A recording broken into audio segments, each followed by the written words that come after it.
Hi, welcome to Iguazio's first webinar about everything you ever wanted to know about Kubernetes. I'm Daniela Alfer. I oversee marketing at Iguazio, and I am here with Yaron Haviv, our CTO, Orit Nissan Messing, who is our chief architect, and we have a surprise visitor, another speaker here with us, Eliran Bivas, who is a tech junkie here at the company.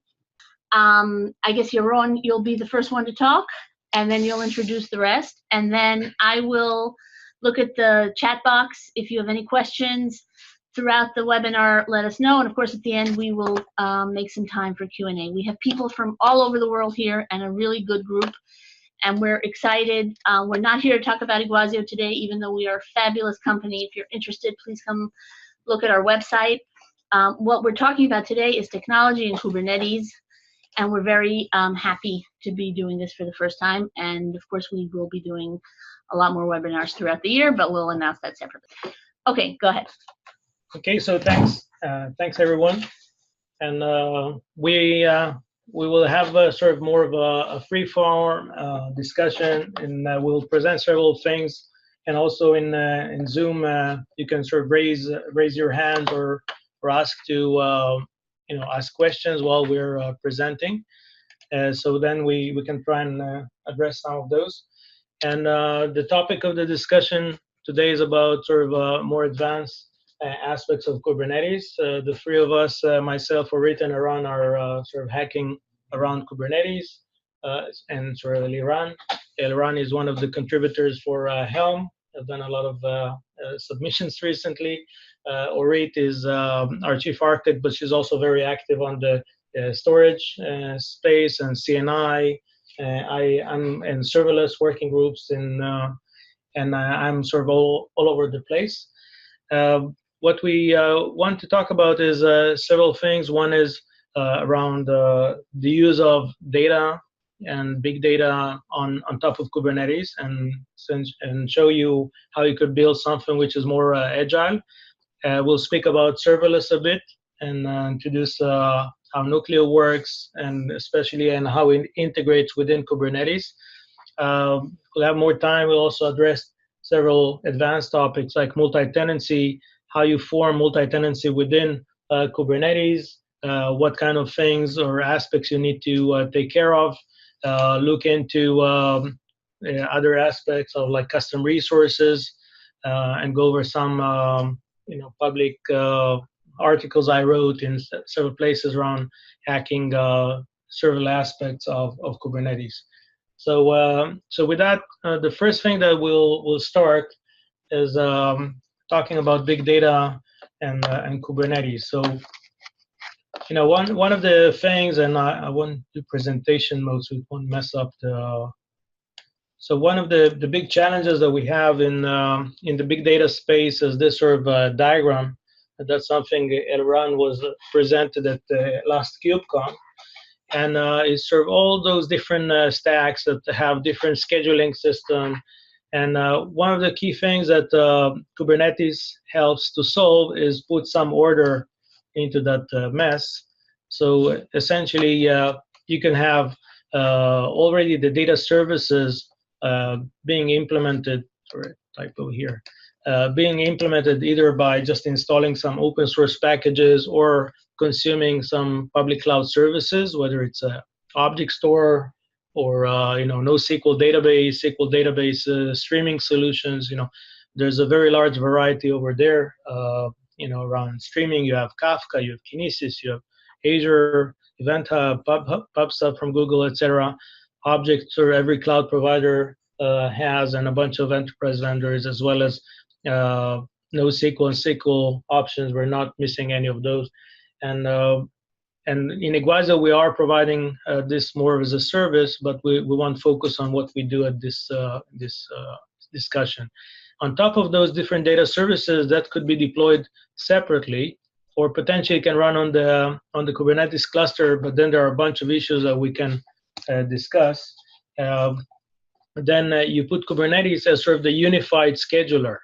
So Kubernetes is a bit more advanced than previous schedulers like Yarn or even Mesosphere, because it sort of handles all the lifecycle aspects of the cluster, anywhere from deployment, security, multi-tenancy, automation, network provisioning, etc. And that's will be the topic of the discussion, and we'll show. Sorry, we'll show how it's working. On top of the Kubernetes cluster, you essentially deploy workloads, and the workloads could be many different things. Essentially, the workloads are Dockerized, they're installed as Docker containers, and those are packaged within something like slightly bigger called deployments, which is sort of a cluster of multiple identical things. And for those, we have several categories.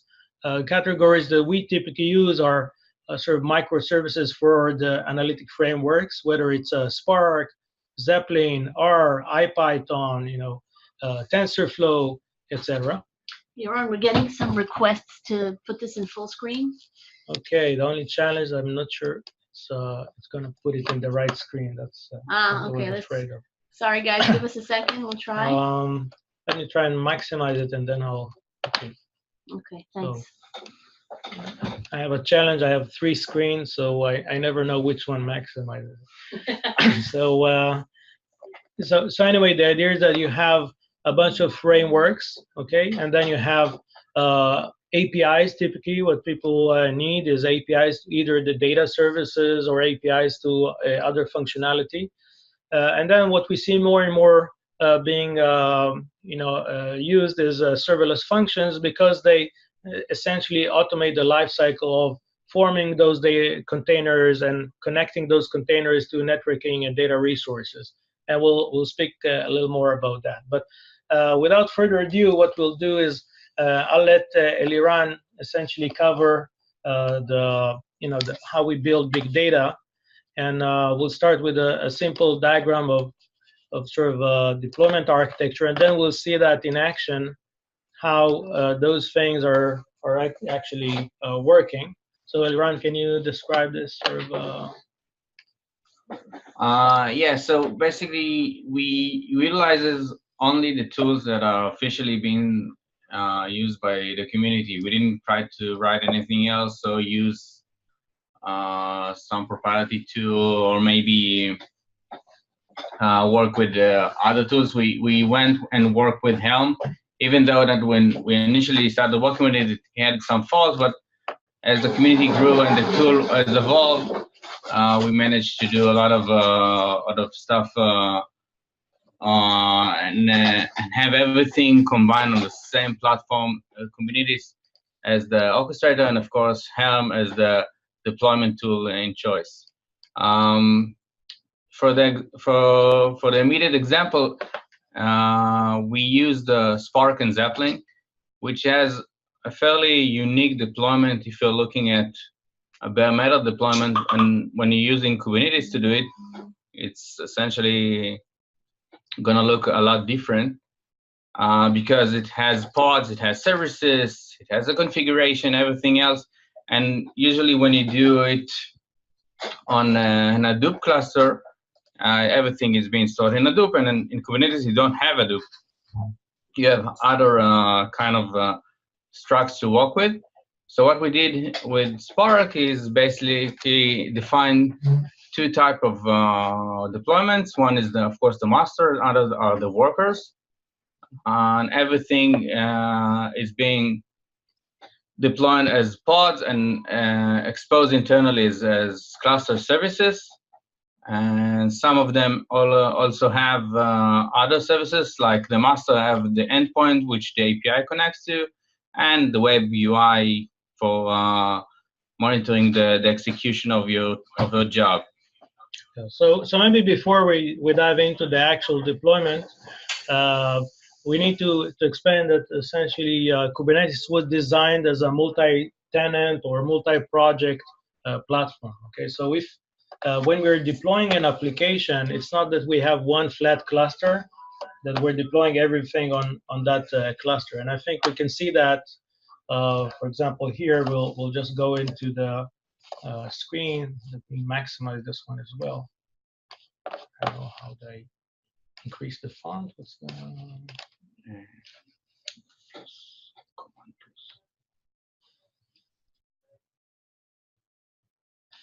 Okay, so you know, the Kubernetes sort of master tool is something called kubectl.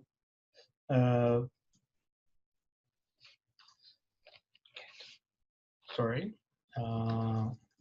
And that's sort of the Swiss Army knife where you can just see everything. So you can see in this cluster, I essentially have several. I have 4 different namespaces. One is the default is always there. There's another one which is the kube system, which is where Kubernetes puts all the sort of the system containers for management, controllers, etc. And there are a few others that we can just go and create. For each one of those, and Orit will cover it later, you can essentially create sort of quotas. You can create security and credentials, which are quite different, and every user can be confined to only access a specific namespace. But with that, let's go another sort of thing. This is the Kubernetes CLI. So when you do kubectl get, you can actually put commas and look at many different things in a single command. So what we've seen here is that we have a lot of different things running on that clusters. We have pods, which are essentially like the containers or multiple container package together. We have services, which is sort of the networking access to those things. We have deployments, which is essentially a few pods sort of that can auto scale or downscale. And we have other things. Now, what's interesting, you can see the details in things like deployments is like how many desired pods do I want, what's the current ones, and what's the available. So what Kubernetes will always try is meet the desired goal. So if you set like that I need 3 pods in a cluster, and you define that in your deployment, then Kubernetes will always try and get those 3 pods, and if one fails or killed, it will automatically launch another one. So that's why you see in each one of those objects, you'll see different metadata. In services, because this is the networking thing, what you'll see is the like IP addresses to access that service. So we're not going to deep dive now what does it mean, service or pod or deployment. It's just sort of giving you a general background. We can, anyone can shoot us an email for more details. But with that, let's focus on the Spark cluster. How you created essentially around how did you create a complete big data cluster on that stuff? And well, first of all, we needed to describe how we want to have the master deployed, and like Yaron mentioned, Kubernetes is a desired state scheduler, meaning that we want to have a single master that's always running, and a number of workers that are there. So when we describe the master and worker, there's simply a container working there, but we want to utilizing all the Kubernetes assets, like having config maps being used to configure Spark, or maybe even we place there the initialization scripts. Every script that we had to use in initialization of the master, registration of workers, or maybe Zeppelin and so on, we kept with config maps. So if we look at on config map of let's say let's just get config maps.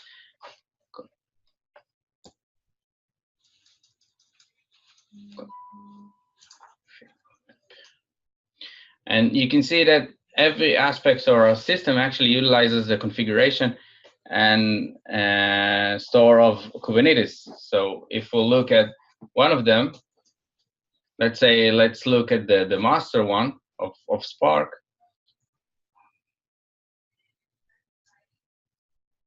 We'll see that it's gonna hold a lot more than just a config.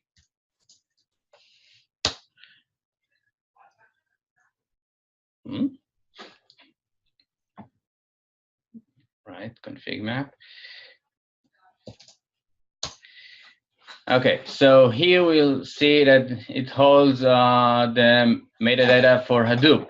It has a core site, it has a configuration for one of our systems, and this is essentially having, instead of placing files within the containers and having them shipped over and in and out, we can simply copy them from the config maps. And if we look at other config maps, let's say for our daemon, which is our solution for doing very, very fast-paced RDMA connection over Kubernetes. Let's look at it. It will store, other than the pure JSON configuration, it will also store the init script for that daemon, meaning that even the initialization script are managed by Kubernetes. It's not something that's very common to see in the community, but we actually utilize this struct to place even the configuration, other than the JSON and just key values, even the scripts for that container itself. Okay, Orit, one of the reasons Eliran joined is because you're shy, but we're gonna do this because we're gonna have many more webinars this year. So get on in there. And everybody out there is supportive and wants to hear what you have to say about this. What do you think about what Eliran just did here?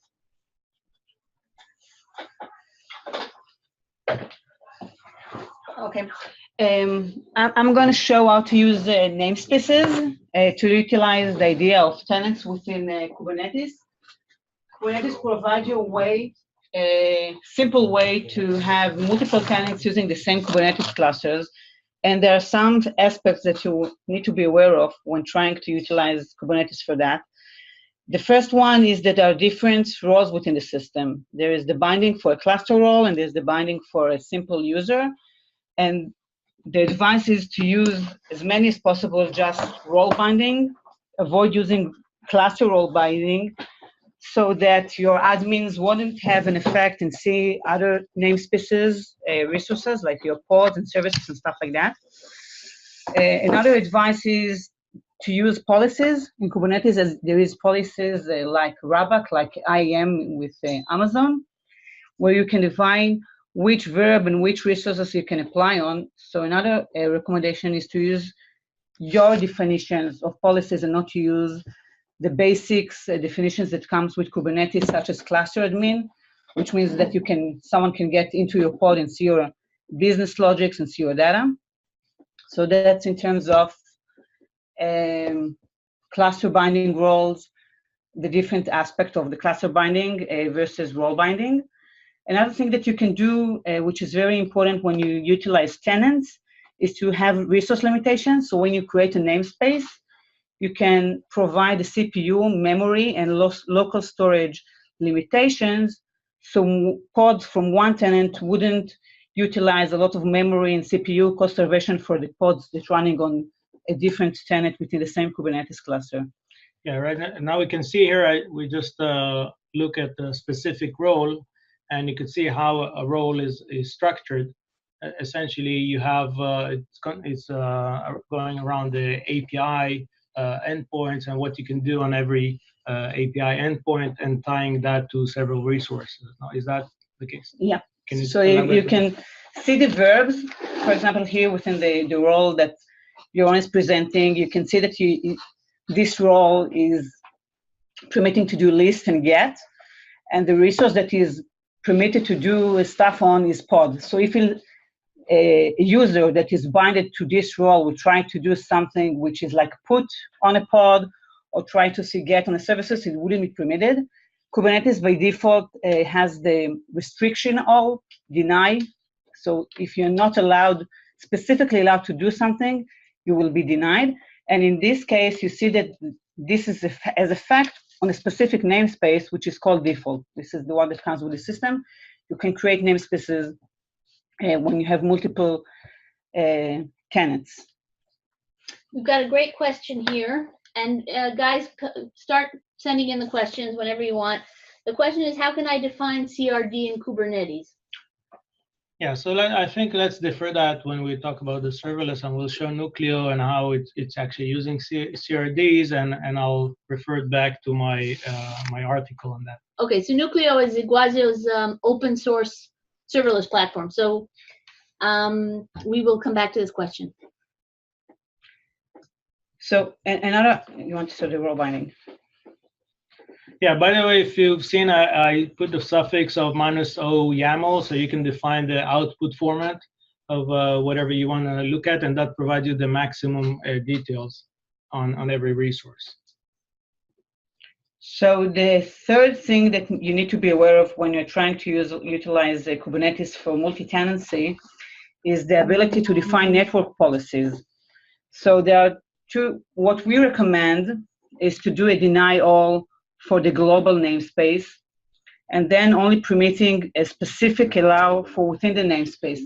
This will give you the ability that each pods will able to communicate with one another within the same tenants, but other pods from other tenants wouldn't be able to get into your other tenants' pods and services.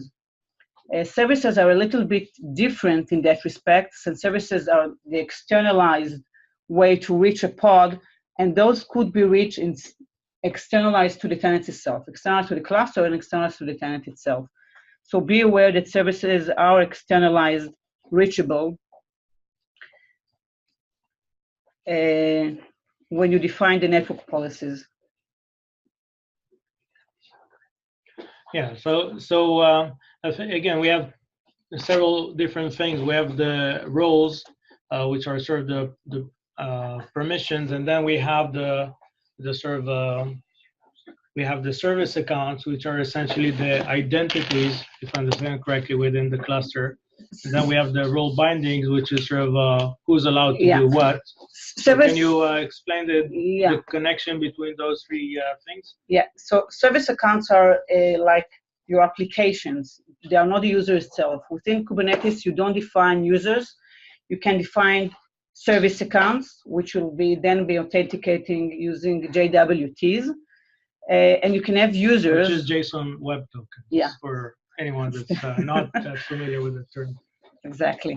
And you can have the notion of users, but you don't need to define them explicitly within Kubernetes. What you need to do for service accounts and for users, which are not a resource within Kubernetes, is to do the role binding. The role binding you can do either for a user or for a service account.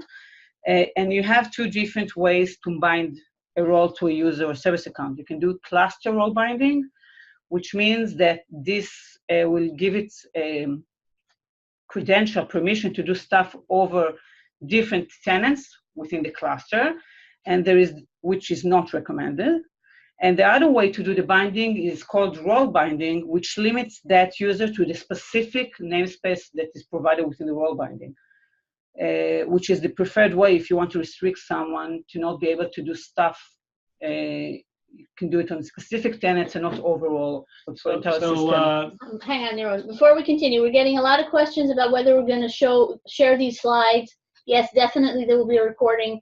And also Eliran is on his way out the door. So just want to say thank you, Eliran Vivas. And we're going to stay here with Yaron Haviv and Orit Nissan Messing and keep going. Sorry. Sure. So Rick, can you draw the comparison between the Kubernetes sort of policies and stuff with the Amazon IAM? Sort of what compares with what? I assume there are a lot of people that are sort of more familiar with the Amazon. So there are a lot of similarities between the IAM model and the Kubernetes policies. There are some special things to note about those. First of all, with Amazon, they go over the entire permission that you are allowed to. Let's say your user has different role binding associated with it. So with Amazon, if you are denied to do something, even though you are allowed to do something on a different role that you are binded to, you will be bounded out. So you would be restricted not to do the operation. So they are taking the more restrictive kind of a model. If you are in some association with a policy that you are assigned to, you are restricted to do something, even though within another policies that you have, you are allowed to do that, you wouldn't be able to do that. And Kubernetes take the more permissive kind of a way. If you are allowed to do something, then you are allowed to do that. So that's one key differentiator between the two. Other than that, both provide you a way to define the verbs, like which is the operation that you are permitting or denying something to do, and the resource to do that. Kubernetes by default denies if you are not permitting something explicitly. That's for both cases, Amazon and Kubernetes. If you're not stated to be permitted to do something, then you are denying doing that. Okay. So another thing, if we're speaking about security, one of the other aspect is that it does frustrate a lot of people that are new to Kubernetes is how do I access the resources on the cluster from the outside? For people that are new to Kubernetes, there are always the question, okay, how do I just like browse into a pod or into a container within the cluster? And that is usually there are a few ways of doing it. So if you have, the first thing that you have to do is essentially define a service. A service is a logical endpoint. Think about it like entry into a load balancer that provides an IP address to a bunch of containers that serve the same purpose. And usually that port is not exposed to the outside. So what you have to do when you're want to access that outside, you will need to define something which is called a node port. So you can see that we have here several services in that cluster, and they have IP addresses which are private to the cluster. Those are not accessible from the outside. But if I'll define a node port, then those ports will also serve as secondary address, which is the one that I can use to access from the outside. So that's something that you need to note. And there's also, again, a lot of security and policies that holds you from that.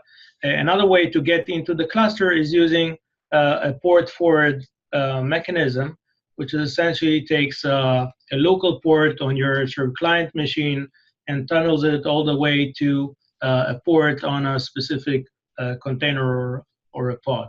So that's now, in addition to having those services, which are more like, think of them like a layer 4 load balancer. So you have one IP and one port that sort of distributes the sessions across multiple backend endpoints. Then we have another thing in Kubernetes, which is called Ingress. And Ingress is essentially like a layer 7 load balancer. So let's look at Ingress's a bit more detailed.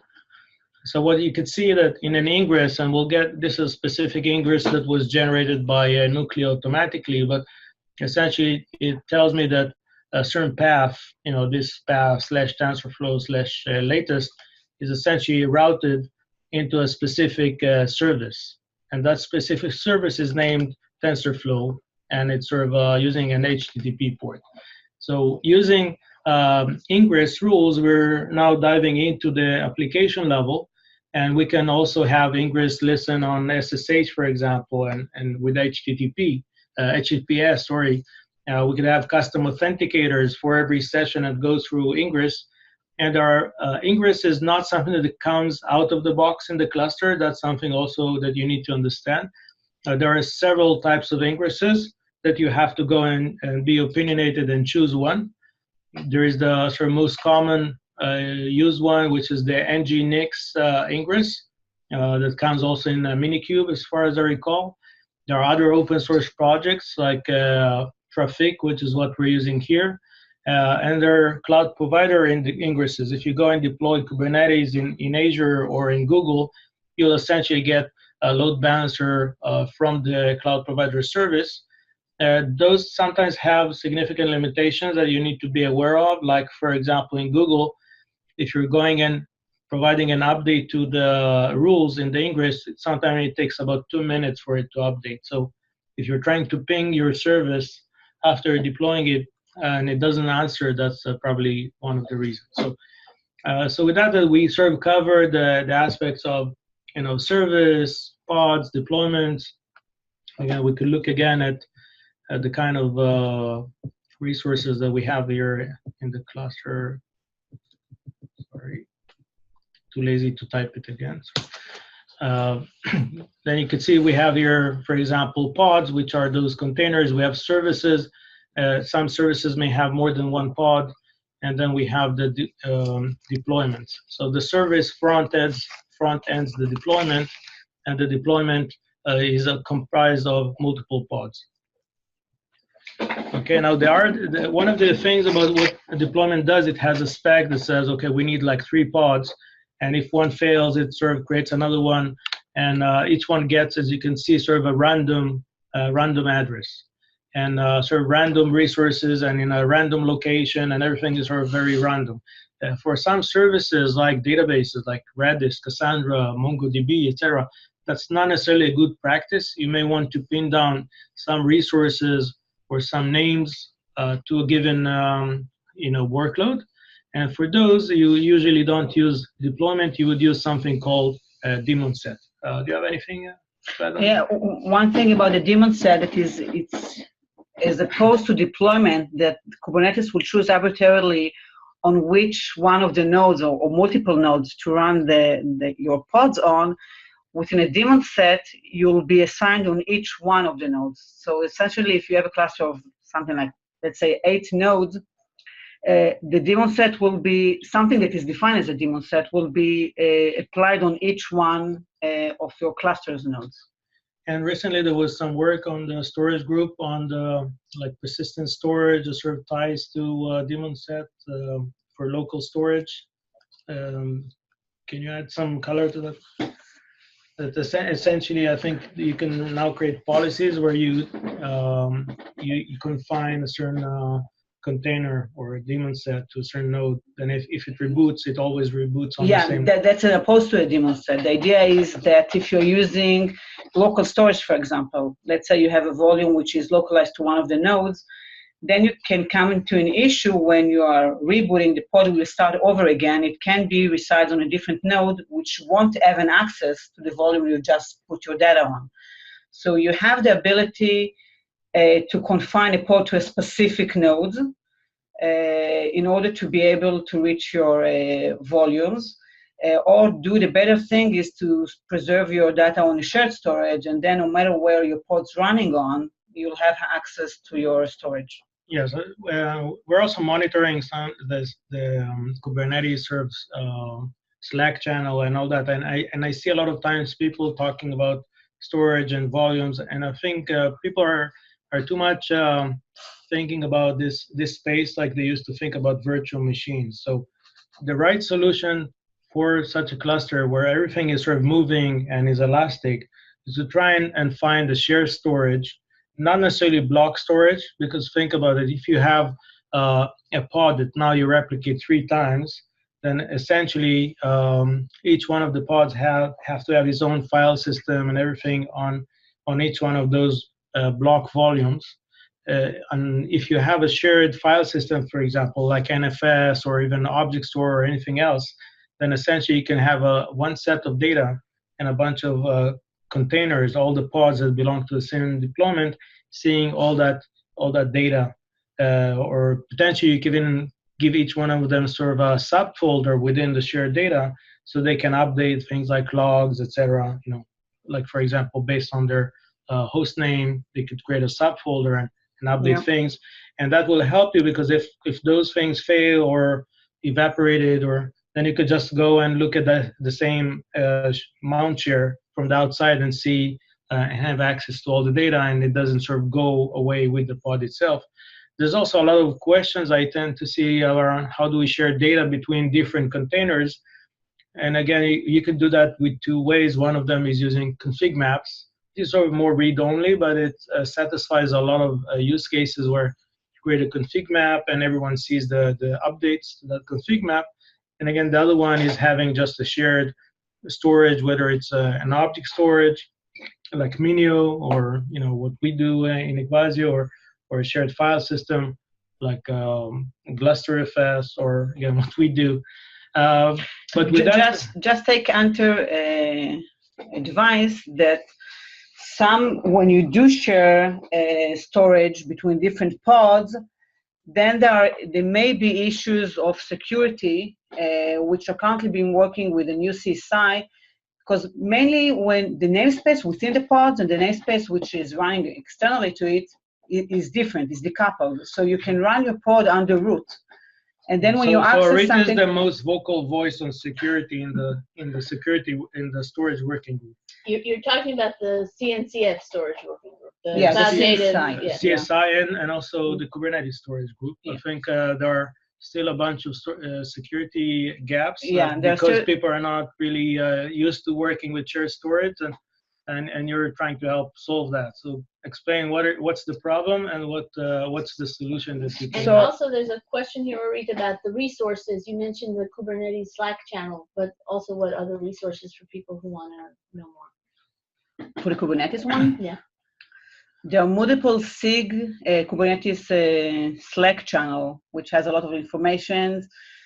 Each one of those groups, there are multiple different groups within Kubernetes, and each one of those has a weekly or bi-weekly meeting for the different working groups, which is, I think, is the best way to influence and to get information on.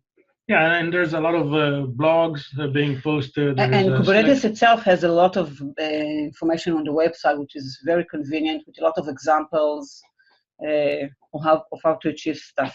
Okay, so what's the security challenge and how we solve it? So there are two security issues currently within the Kubernetes.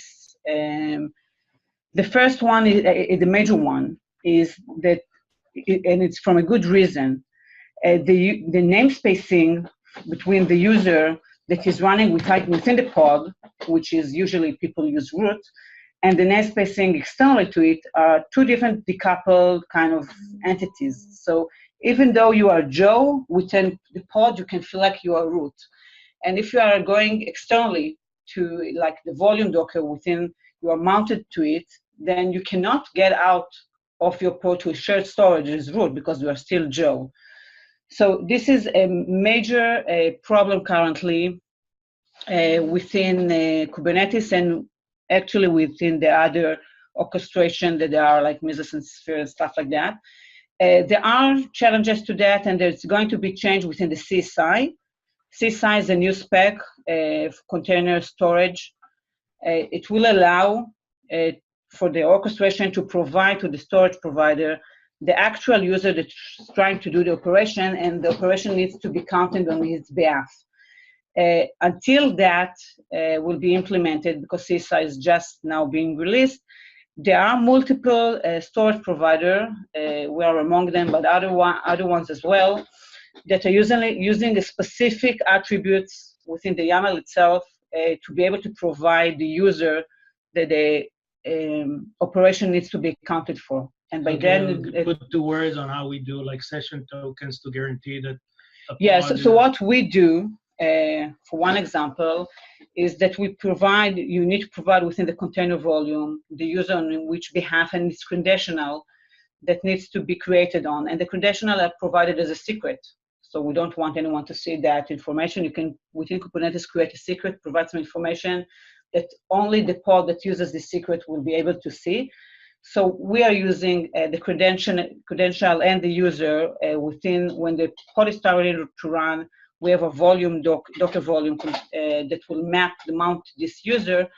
But before that, we create a session with the system to authenticate and check that it's not just saying it's David, he has David password and credential, and he was really can do operation on David's behalf.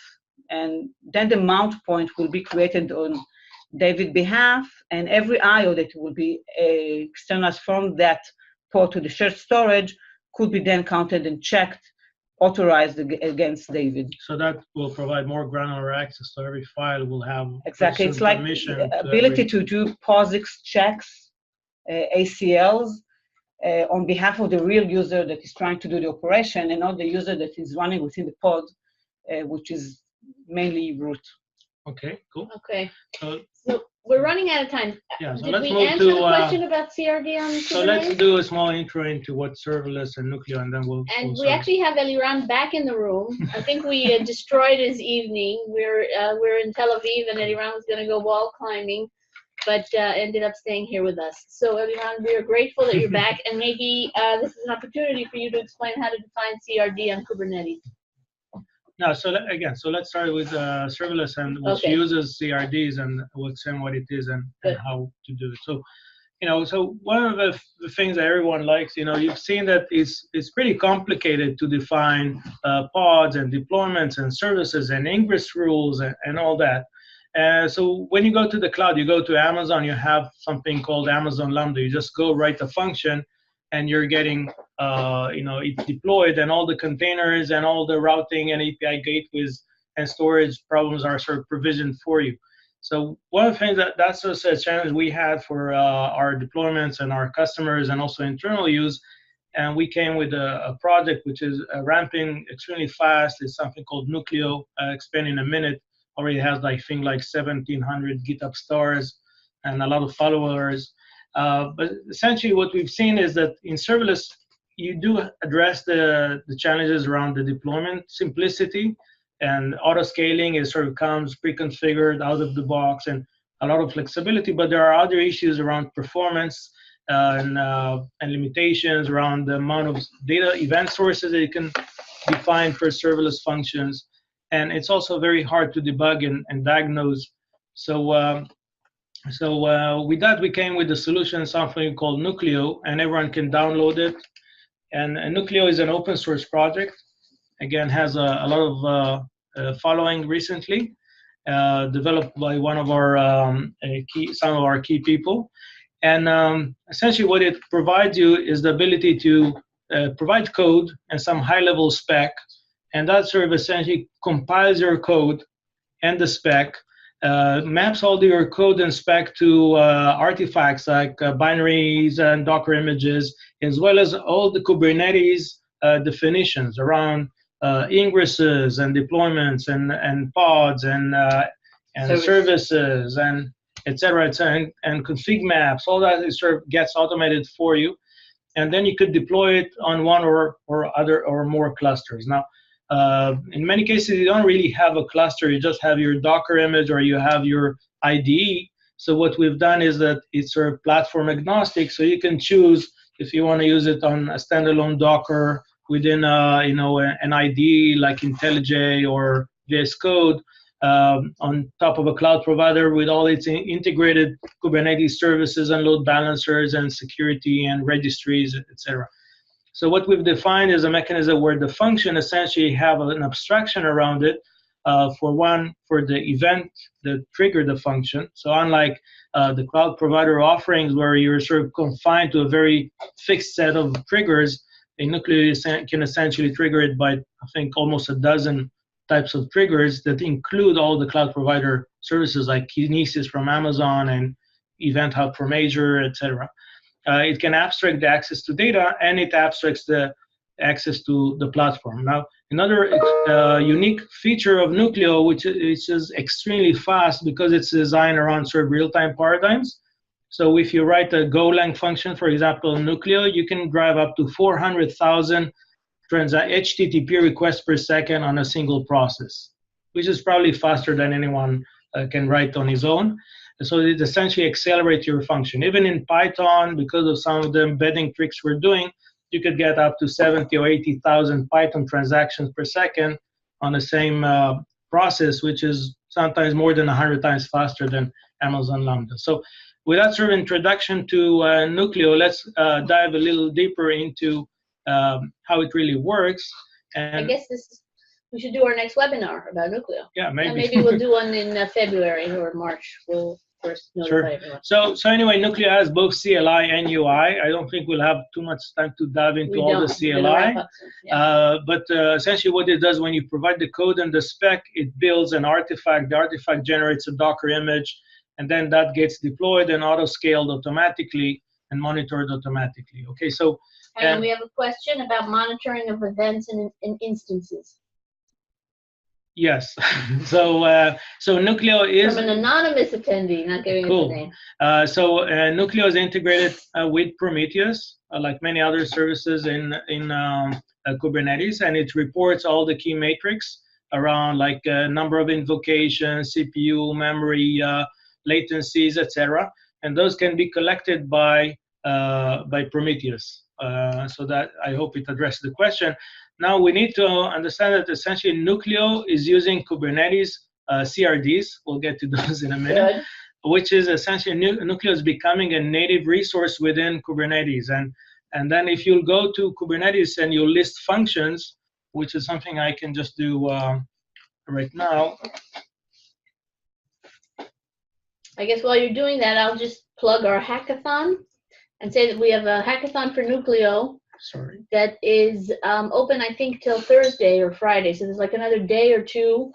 And there's a great prize, which is, what's the prize? A drone. It's a drone. It's an amazing drone.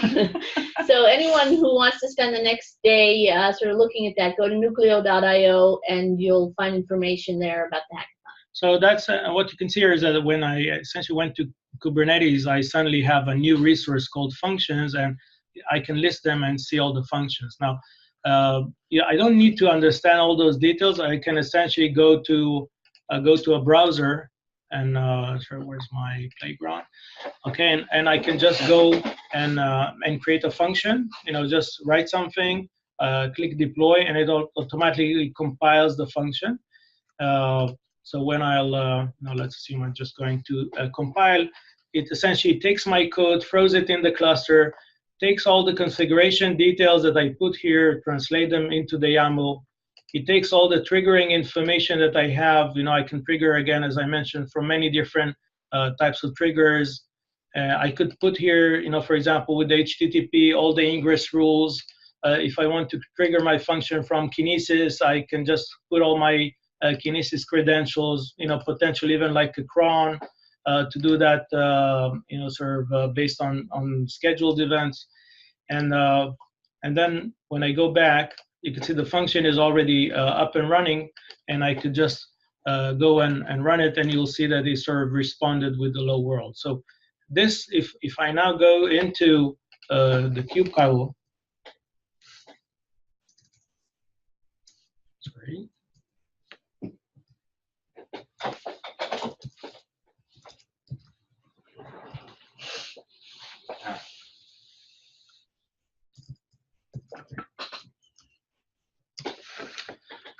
So what you could see that now I have a bunch of functions, okay, in the of type function, but in addition I have Ingress rules that were created for me. You see the Ingress rule for echo.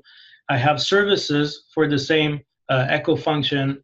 I have deployment pods for the same echo function, and I have deployment. So essentially what Nucleo did is automatically configured all those resources. And the Ingress rules, if I'm going to check a second. Let's take one Ingress rule.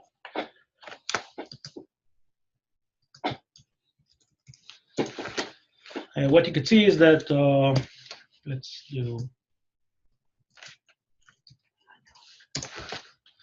you can see that it essentially auto-configured a path to access my function, which is /echo/latest.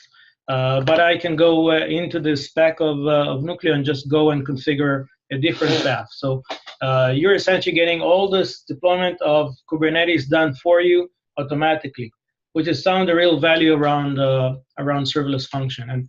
And together now with services that Eran showed us around provisioning things like Spark and Zeppelin, which are more sort of canned services. You can't just automate all of them to serverless. We're working on doing that in the future, but not today. And serverless functions, which are a way to write workloads and essentially your custom code. Now you can have one cluster that have both solutions. On one end, you know, the functions. On the other end, the other services.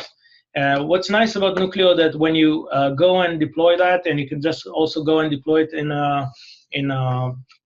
on Docker, it already comes with many pre-installed examples like image processing. You know, this is a image processing example or a deep learning example using TensorFlow. Has a lot of configuration options. So for example, I can define all my dependencies, my pip install, you know, to all the packages, my learning models. I can choose the namespaces. I can choose environment variables and secrets. all those things could be done through a friendly user environment, and that's all open source. So that's because we promised that we'll talk about CRDs, we don't have a lot of time. But one of the things that I've done last year, you asked about education, so I'm trying to do some education myself. So I wrote two or several things about Kubernetes.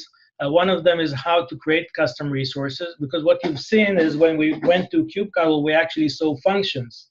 And Kubernetes doesn't come out of the box with functions. So essentially, we taught Kubernetes that there is a new resource called functions, and now it can go under all the Kubernetes security and authentication and role binding and all those policies and APIs, and we don't need to reinvent the wheel. So there is a blog post, I'll go over that in a minute, that I wrote.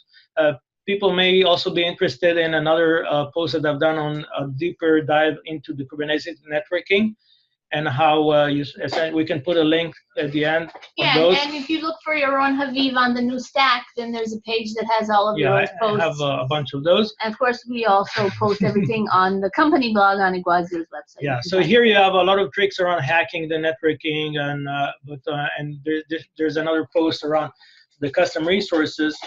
And what you could see is that there is a full definition. I also put in GitHub a full working example. So here you have a description of how Kubernetes works, what's CRDs, what's custom resource definition, what are the different steps, including a full example. This is like creating an example resource. If you run it, it's actually working. I haven't tested it on the recent Kubernetes version, so don't trust me on that. But it worked on previous versions of Kubernetes. And there's a full description. So you could just go read and implement your own. And if you have a problem, just shoot me an email or connect to us through the Nucleo Slack. We're very responsive on that as well. Okay. So I think that's it for the evening, for the morning, depending on where you are. I think we have a lot of people here from California. Thank you, Yaron. Thank you, Orit. Thank you, Eliran. Thank you, everyone, again, for joining us. We will be doing webinars on a regular basis here. I think the next one should probably be on serverless. Any questions you have, send us an email. You'll find Yaron on Twitter, on LinkedIn. He's very responsive, and we'll be happy, and Orit as well. We'll all be happy to hear from you. So thanks, everyone, for joining, and we'll hope to see you again. Bye. Bye.